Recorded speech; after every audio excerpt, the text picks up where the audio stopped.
tenemos que hablar un poquito más de cómo se distribuyen los recursos a nivel nacional en función de las cosas que prioriza una fuerza progresista.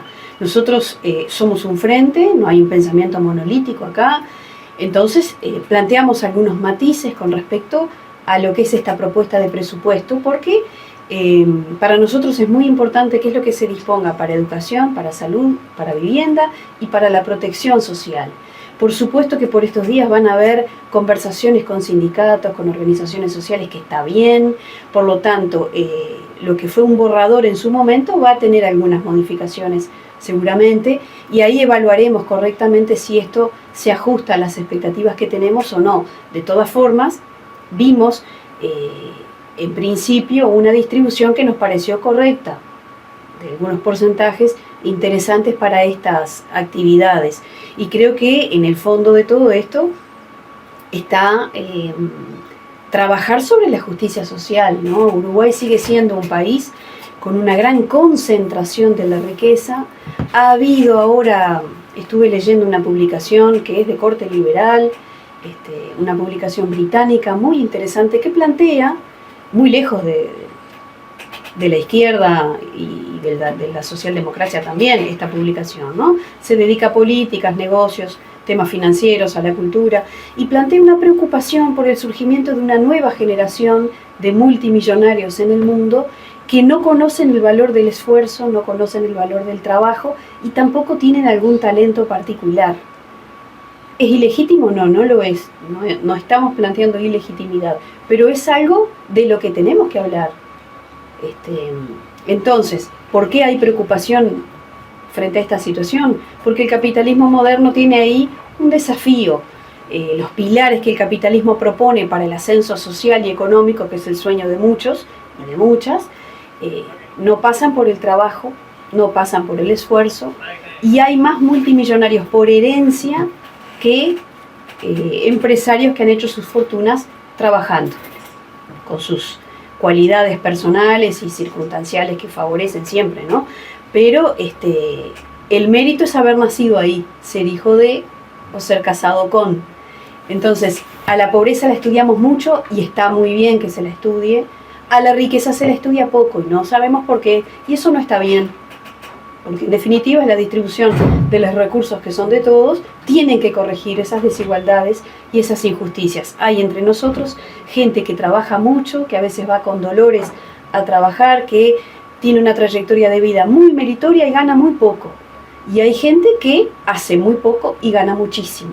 Bueno, sobre esas realidades hay que trabajar y generar políticas públicas que mejoren la calidad de vida de quienes, trabajando mucho, a veces se funden trabajando mucho, ¿no? Y no llegan a fin de mes y tienen situaciones que no se compadecen con el esfuerzo que hacen.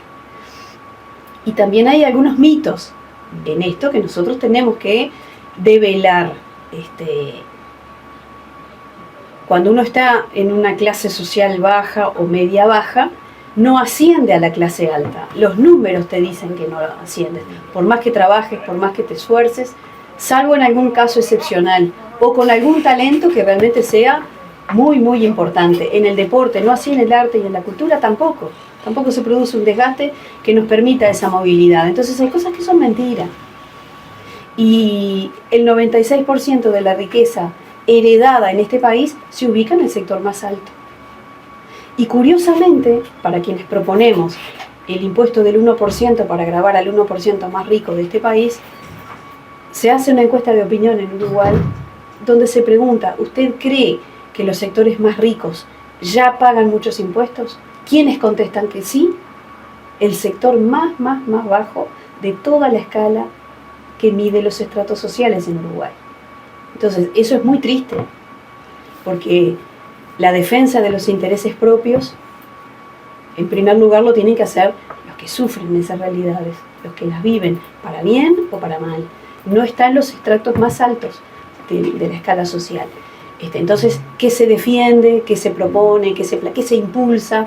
Lo primero es conocer concretamente la realidad en la que vivimos antes de plantear recortes presupuestales aquí o allá, ¿verdad? Entonces, por eso entendemos, en la educación tiene que haber un presupuesto acorde a lo que necesita el país, porque además es una de las vías que permite a la gente ascender con el esfuerzo, ascender con sus méritos, con sus talentos, a través de la educación. Ese es un vehículo que en Uruguay permite la movilidad hacia arriba.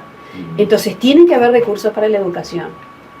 Para que las clases medias vulnerables se consoliden como clases medias, también la atención de la salud es muy importante, la vivienda es muy importante. Cuando uno no hereda una casa y comprar una casa es un desafío, es una meta familiar, no se está en la misma posición que aquel que sí la hereda. Las dos cosas están correctas y protegidas por el orden jurídico, pero entonces ¿por dónde tienen que ir los intereses y los recursos del Estado? Tienen que orientarse a equilibrar estas desigualdades y tenemos que derribar algunos mitos. Hay gente que no hace nada y tiene muchos recursos económicos.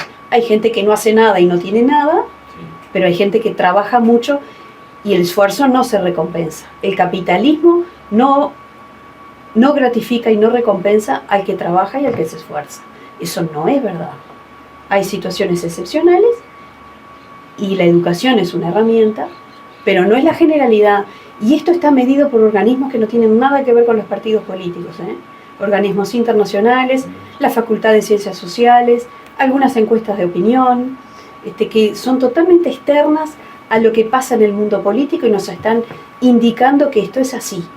Y a nosotros nos parece que las fuerzas de izquierda y las progresistas tienen que hablar un poquito más de este tema de fondo, que es lo que nos trae a tomar esta opción política.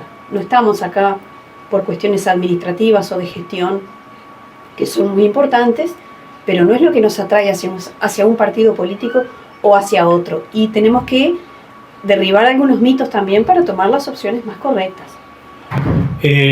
Flavia, obviamente eso se da a escala departamental, a escala nacional y a escala mundial. Hoy se está dando una lucha de poderes entre aquellos que quieren el multilateralismo, el comercio honesto y recíproco, sin chantaje, sin amenazas, respetando la integridad de cada país.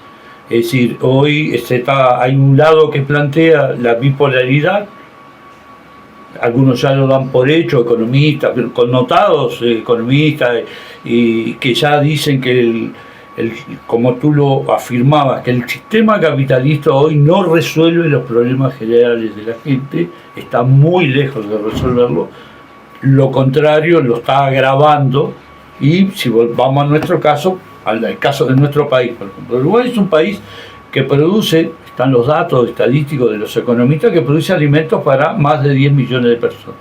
No llegamos a 4 nosotros. Sin embargo, nuestra infancia y adolescencia tiene carencias de alimentación muy importantes, que es uno de los ejes, yo diría, vamos a emplear un término que el barco insignia de este gobierno, anunciado en Colonia, una de las principales medidas de la 63 que el gobierno iba a tomar como eje central para su gestión, el combate frontal a ese tema, porque la infancia y la adolescencia es el futuro, ¿verdad? Entonces, a través de un poco lo que los anuncios que han habido ya desde el punto de vista presupuestal, hay un ataque frontal a ese tema, ¿verdad? Sí, hay medidas que van a impactar sobre eso. O sea, que ya se empezaron, por ejemplo, los 2.500 pesos el cupón, eso es una ayuda importante. Muchos podrán decir, bueno, pero porque siempre algo que tú mencionabas y que no me acuerdo quién fue que lo dijo, que a los pobres se le mira hasta el pelo. Todo.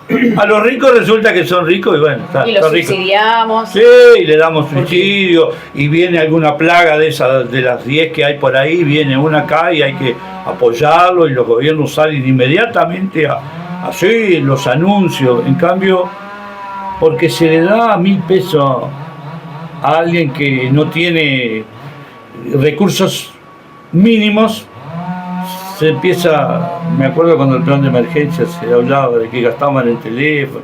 Y si el teléfono puede ser hoy es una herramienta de trabajo. Fundamental. Entonces, eso mismo, apuntando a eso, bueno, este gobierno nuevamente insiste en que apelar a romper, a acercar a cortar esa desigualdad, ¿verdad? Exactamente, esa brecha. Esa brecha que cada vez es más grande. Y que además estamos todos en el control. Bueno, se le dio un bono de 2.500 pesos. Yo creo que cuando eso llega a una familia, para un niño, para una niña, ver, visualizar, bueno, tiene todos los materiales, tiene la vestimenta adecuada, porque también el sentirse bien en clase con todas esas cosas hace al éxito de un estudiante, de una trayectoria.